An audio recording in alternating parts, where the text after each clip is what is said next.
রাগে অন্ধ হয়ে কাঠুরিয়া কাঠের লাঠি তুলে এক আঘাত করল বেজির মাথায়। কোনো কিছু সিদ্ধান্তের আগে ভাবা উচিত। জঙ্গলের পাশে একটা ছোট গ্রাম ছিল।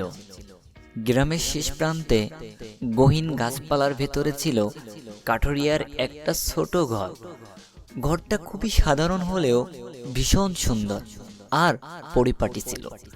চারপাশে ঘেরা, ভিতরে ছোট একটা ফুলের বাগান, কয়েকটা গরু ছাগল, হাঁস মুরগি আর কবুতর। কাঠুরিয়ার সংসার খুবই ছোট। স্ত্রী, এক ছেলে, এক মেয়ে আর সঙ্গে তার প্রিয় বেজি। কাঠুরিয়ার ছেলে তখন ৮ বছরের, নাম রাহাত। আর ছোট মেয়েটির বয়স ২.৫ বছর, নাম মিতা। বেজিটিও এই সংসারের একজন হয়ে গিয়েছিল। কাঠুরিয়া যেদিন তাকে বনে পেয়েছিল সে ছোট ছিল তখন। কোলে নিয়ে বাড়ি নিয়ে এসেছিল। তারপর থেকে বেজি চায়ের মতো কাঠুরিয়ার সাথে সবসময় থাকতো। কখনো কোমরে বসে থাকে, কখনো উঠোনে খেলে বেড়ায়, আবার কখনো বাচ্চাদের সঙ্গেও খেলে। সব মিলিয়ে সংসারটা ছিল খুবই সুখের। যদিও কাঠুরিয়ার উপার্জন ছিল খুবই কম। প্রতিদিন সকালে সে জঙ্গলে যেত, কাঠ কাটতো, কাঠগুলো কেটে বাড়িতে এনে শুকাতো, পরে বাজারে বিক্রি করত। এতে যা পেত তাতেই সংসার কোনো রকম চলতো। একদিন হঠাৎ কাঠুরিয়ার স্ত্রী ভীষণ অসুস্থ হয়ে পড়ল। জ্বর, মাথা ঘোরা, শরীর দুর্বল, কিছুতেই ভালো হচ্ছিল না। কাঠুরিয়া খুব চিন্তায় পড়ে গেল। রান্না বান্না নেই, বাচ্চাদের দেখাশোনা নেই, সব দায়িত্ব এখন তার কাঁধে। দিন যায়, সপ্তাহ যায়, মাস চলে যায়, স্ত্রী কিছুতেই সুস্থ হলো না। কাঠুরিয়া বুঝলো সাধারণ ওষুধে কাজ হচ্ছে না।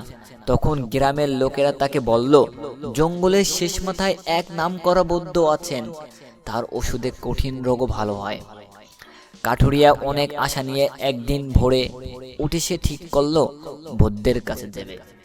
স্ত্রীকে ঘরে রেখে বাচ্চাদের খেলার কথা বলে দিয়ে সে বেরিয়ে পড়ল।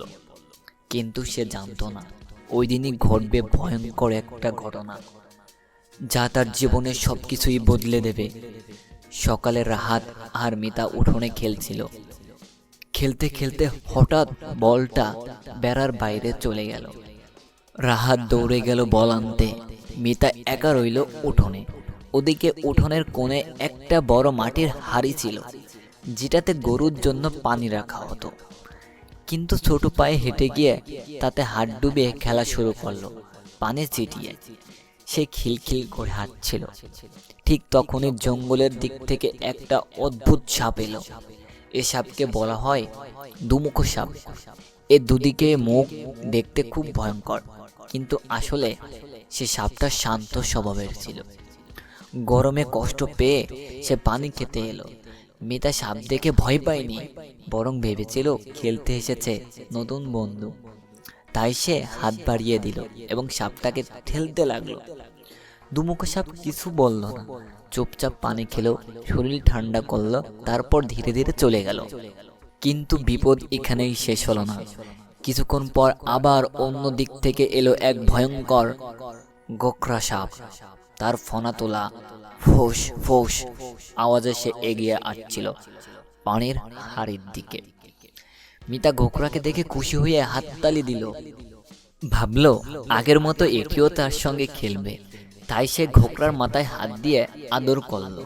গোখরা রেগে গিয়ে ফনা তুলল, একবার ফোঁস করলো। মিতা আবারও হাত দিল। এবার গোখরা রেগে গিয়ে সবল মারল। মুহূর্তের মধ্যে বিষ ছড়িয়ে পড়ল ছোট মিতার শরীরে।